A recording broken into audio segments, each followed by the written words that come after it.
नमस्कार. माझ्या कथामंजिरी या चॅनेलमध्ये सर्व श्रोत्यांचं मनपूर्वक स्वागत. रसिका हो, आज आपण ऐकणार आहोत एक अतिशय हळवी कथा, परिमळ. लेखक सचिन देशपांडे. आप्पा पटवर्धन घरातल्या क्लोज्ड टेरेसवर खुर्ची टाकून बसले होते. समोर दूर दूरपर्यंत फक्त हिरवीगार झाडी आणि त्या वनराईच्या मागे एका डोंगराची आउटलाईन. अधेमध्ये एकाही बिल्डिंगचा अडसर नाही. 25व्या मजल्यावर मुलाने फ्लॅट बुक केल्यावर जरासे कचरलेच होते आप्पा, पण आता त्यामुळेच येणारं on the top of the वर्ल्डचं फिलिंग त्यांना कमालीचं सुखावत होतं. ही घराची मागच्या बाजूची टेरेस म्हणून तर आप्पांची अत्यंतिक जिव्हाळ्याची जागा होती. एकतर तिला लागूनच त्यांची बेडरूम होती आणि मुलाची सुनेची मास्टर बेडरूम आणि एक रिकामी बेडरूम या टेरेसपासून तशा दूरच होत्या. निवांत एकांत मिळत असे आप्पांना इथे या टेरेसवर बसल्यावर. सुनेकडून थर्मासमध्ये चहा भरून घेत आप्पा नि तिनेच त्यांच्या मोबाईलमध्ये डाउनलोड करून दिलेली हिंदी मराठी गाणी ऐकत बसत.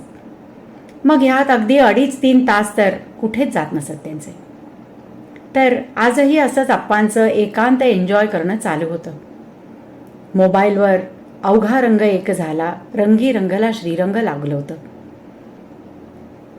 समोरच्या छोट्या स्टुलावर पाय ठेवून ते बसले होते आणि डोळे मिटून खुर्चीच्या हातांवर बोटांनी ताल देत त्याप्रमाणे मान हलवणं सुरू होतं. आणि तेवढ्यात किशोरीजींच्या धारदार तलवारीच्या पातीसारख्या आवाजाची जागा घेतली एका हौशी तरीही गोड आणि मधाळ आवाजाने. झेपतील तेवढ्याच जागा ताना घेत, नाही भेदाचे ते काम, नाही भेदाचे ते काम, पळोनी गेले क्रोध काम, पळोनी गेले क्रोध काम, गात होता तो आवाज. किशोरीजींमध्ये तल्लीन झालेल्या आप्पांची तंद्री जराशी भंगलीच आणि मिटल्या डोळ्यातून बुबुळं इथे तिथे हल्ली त्यांची. डोळे उघडले आप्पांनी आणि बघतात तर काय, आप्पांची पत्नी अंजनी ती समोर बसली होती त्यांच्या आणि गात होती. आप्पा ताडकन उठून ताठ बसले. अंजनीबाई हसल्या बघून आप्पांकडे आणि विरून गेल्या त्या हवेत. पुन्हा पुन्हा किशोरीजींचा दैवी आवाज घुमू लागला असमंतामध्ये. देही असोनी विदेही, देही असोनी विधेही, सदा समाधिस्थ पाही, सदा समाधिस्थ पाही. आप्पांना मात्र अजूनही कळेना की हे नक्की काय होतं. त्यांनी गाणं बंद केलं. ते खुर्चीवरून उठले. लागूनच असलेल्या त्यांच्या खोलीत गेले. पत्नीच्या फोटोसमोर उभे राहिले. हात जोडले त्यांनी फोटोला आणि पुन्हा टेरेसवर येऊन बसले आप्पा. पण आता आप्पांचं लक्ष बाहेरच्या पाणी अंगावरून निथळणाऱ्या गर्द झाडीकडे नव्हतं की पावसाने पुसून स्वच्छ केलेल्या आकाशाच्या पाटीकडे. आप्पा आता विचारात पडले होते, या सगळ्या मागे नक्की काय कारण असावं. आजचा सलग 4था दिवस अंजनी त्यांना अशी आजूबाजूला जाणवण्याचा.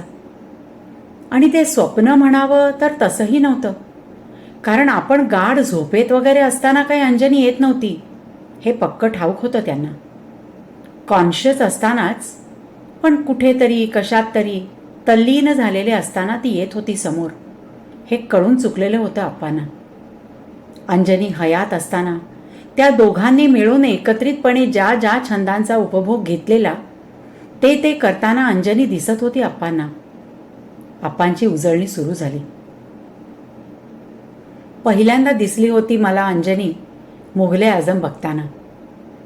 दिलीप कुमार मधुबालाच्या डोळ्यात पाहून म्हणतो, मैं तुम्हारी आंखों में अपनी मोहब्बत का इकरार देखना चाहता हूँ. आणि तेवढ्यात जाणवलेलं होतं आपल्याला कोणीतरी आपल्या शेजारी बसल्याचं आपल्याचकडे बघत. मी गर्रकन मान वळवली होती उजवीकडे.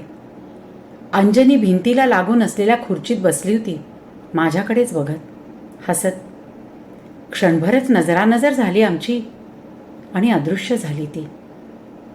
दुसऱ्यांदा ती मला दिसली जेव्हा मी वपूंचं भदे ऐकत होतो CD प्लेअरवर. हसता हसता टचकन पाणी आलं भरून डोळ्यातून आणि धुसरशी दिसली होती मला अंजनी समोरच माझ्या, पदराने डोळे टिपताना. पण पुन्हा तेच, माझ्या डोळ्यातलं पाणी आणि ती दोघं एकत्रच विरले होते.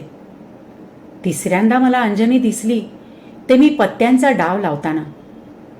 3 पानं उलटली, काही लागत नव्हतं. पुन्हा 3 पानं उलटली, काही लागलं नव्हतं. पुन्हा 3 पानं उलटल्यावर अस्पष्टसा आवाज आला मला, अहो ती इस्पीक नशी लावा बदाम दशी खाली. मी चमकूनच पाहिलं बाजूला आणि पुन्हा तशीच किंचितसं हसत ती नाहीशी झाली होती. आणि आज हे अंजनीचं चौथ्यांदा आपल्याला दिसणं, नक्की काय असावं हे सगळं? हा विचार चालूच होता आप्पांच्या डोक्यात की पुन्हा जाणवला आप्पांना तोच खास परिमळ जेव्हा जेव्हा अंजनी पुढ्यात आली होती त्यांच्या.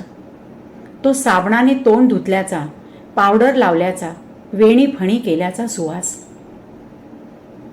अंजनी जेव्हा कधी आपल्याबरोबर पिक्चर बघायला, गाणी किंवा कथाकथन वगैरे ऐकायला बसत असे, अशी तयार होऊन नीटनेटकीच बसत असे. त्यामुळे तिच्या अंगाचा गंधही आपसुकच जोडला गेला या सगळ्या गोष्टींशी.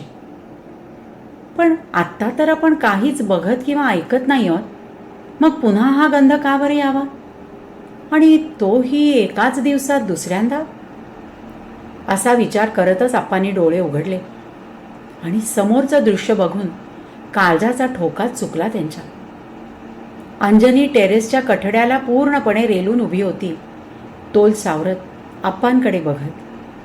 तिने आप्पांवरची नजर हटवत एकदा बाहेर खाली पाहिलं आणि पुन्हा आप्पांकडे बघत तशीच हसली ती. आप्पा उठून उभे राहून तिच्यापाशी जाणार, तोच विरून गेली होती हवेत. आता मात्र आप्पा चांगलेच भांबावून गेले होते. पावसानंतरच्या त्या बऱ्यापैकी थंड वातावरणातही घामाने थपथपले होते ते. तितक्यात त्यांना मागून आवाज आला सुनेचा, आप्पा बाहेर या ना आता, सुनीलही आलाय ऑफिसमधून, भाजणीचं थालीपीठ लावतेय मस्त. आप्पा आप्पा हो एवढे घामेजलात का? बरं वाटत नाही आहे का? तुम्ही बसा बरं. सुनील, ए सुनील. सुप्रियाचा आवाज ऐकून सुनील धावतच आत आला. खुर्चीवर बसलेल्या आप्पांच्या पायाशी बसला गुडघ्यांवर आणि म्हणाला, अहो अहो आप्पा काय झालं? डॉक्टरना बोलवायचं का घरी? असं करा, आज जाऊन खोलीत जाऊन पडताय का जरा? आप्पा शांतपणे बसले होते, फक्त हाताने मानेने नाही नाही म्हणत होते. तेवढ्यात आप्पांचं लक्ष गेलं सुनीलच्या हातातल्या फाईलकडे, मातृत्व मॅटर्निटी होम. आप्पांनी ती फाईल सुनीलकडून घेतली आणि उघडली. डॉक्टर जयकरांचा एक कागद होता, त्यावर डेट लिहिलेली होती उद्याची. सुनील आणि सुप्रिया आता एकदमच गप्प झाले होते. सुप्रियाने सुनीलकडे काय हे असं पाहिलं. सुनीलनेही काय करू मग असं उत्तर दिलं होतं तिला डोळ्यांनीच. आत्ता आप्पांना खऱ्या अर्थी उलगडा झाला होता. गेल्या 4 दिवसांपासून अंजनी दिसत होती त्याचा. आप्पा खुर्चीवरून उठले आणि हात मागे घेत त्यांनी तिकडेच फेऱ्या मारायला सुरुवात केली अस्वस्थपणे. सुप्रिया अगदीच मुक्की झाली होती. सुनीलही काय बोलावं या विचारात पडलेला. आप्पा चालता चालता थांबले आणि बोलू लागले, सुनील, सुप्रिया, दुसरं मूल होऊ देणं न होऊ देणं हा सर्वस्वी तुमचा निर्णय आहे, हे अगदी मान्य आहे मला. पण एकंदरीतच तुमच्याहून जास्त आयुष्य जगल्याच्या अनुभवाअंती मला हे कळलंय की तुम्ही दोघांनी काय करायचं ठरवलंय ते. मी तुमच्या निर्णयाआड अजिबातच येणार नाही आहे. फक्त मला एक सांगायचं आहे तुम्हाला, आणि ते तर्काला कितपत धरू नये मला खरंच माहीत नाही. पण मला असं ठामपणे वाटतंय की सूनबाई प्रेग्नंट राहिल्याचं तुम्हाला 4-5 दिवसांपूर्वीच कळलं असावं. तुमची त्यावर चर्चा झाली असावी. काल सुप्रिया दुपारीच बाहेर गेली होती, मला सांगून गेली तासाभरात परतेन. डॉक्टरांकडेच गेली असावी. आणि आज सुनील, तू ऑफिसहून येता येता डॉक्टरांकडे शिरला असावास. ॲबॉर्शन करून घेण्याची तुम्हाला उद्याची तारीख मिळाली असावी.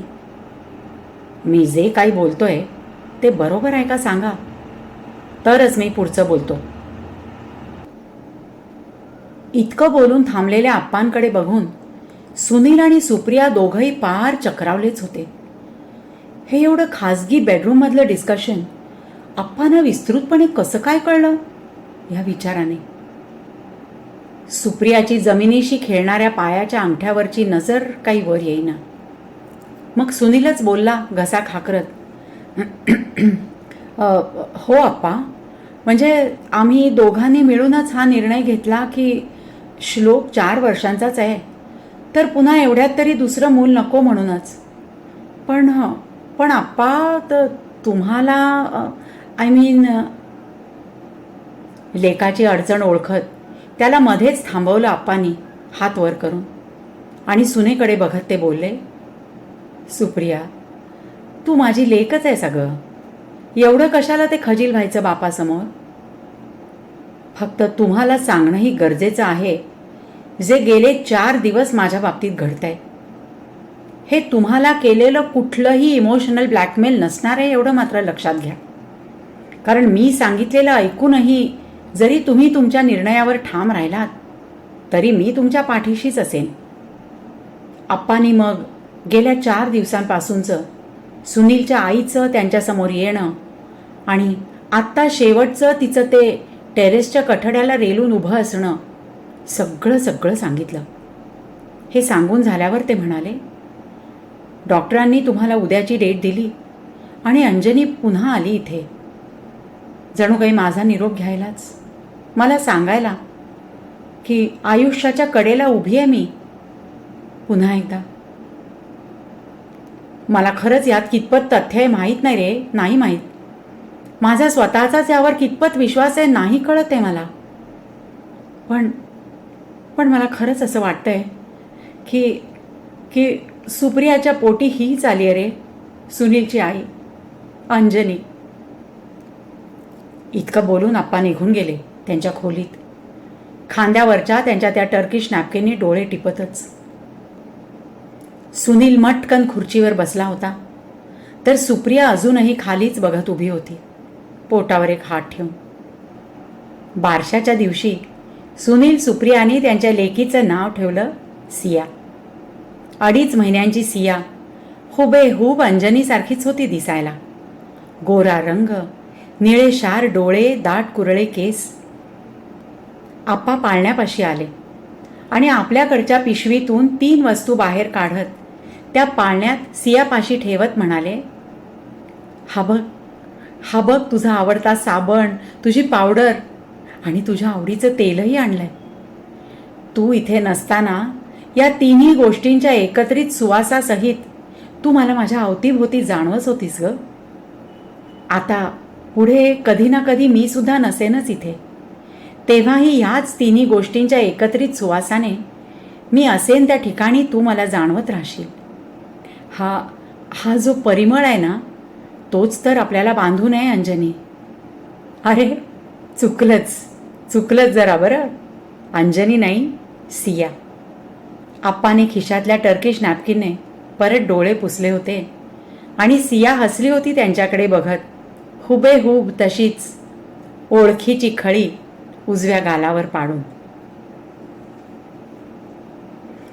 रसिको हो, ही गोष्ट, ही कथा सचिन देशपांडे लिखित परिमळ ही तुम्हाला आवडली असेल तर नक्की लाईक करा, कमेंट बॉक्समध्ये लिहा. आणि हो, अशाच उत्तमोत्तम कथा ऐकण्यासाठी कथामंजरी चॅनल अजून सबस्क्राईब केलं नसेल तर नक्की सबस्क्राईब करा. तर आता निरोप घेते, पुन्हा भेटूया पुढच्या कथेच्या वेळेला. नमस्कार.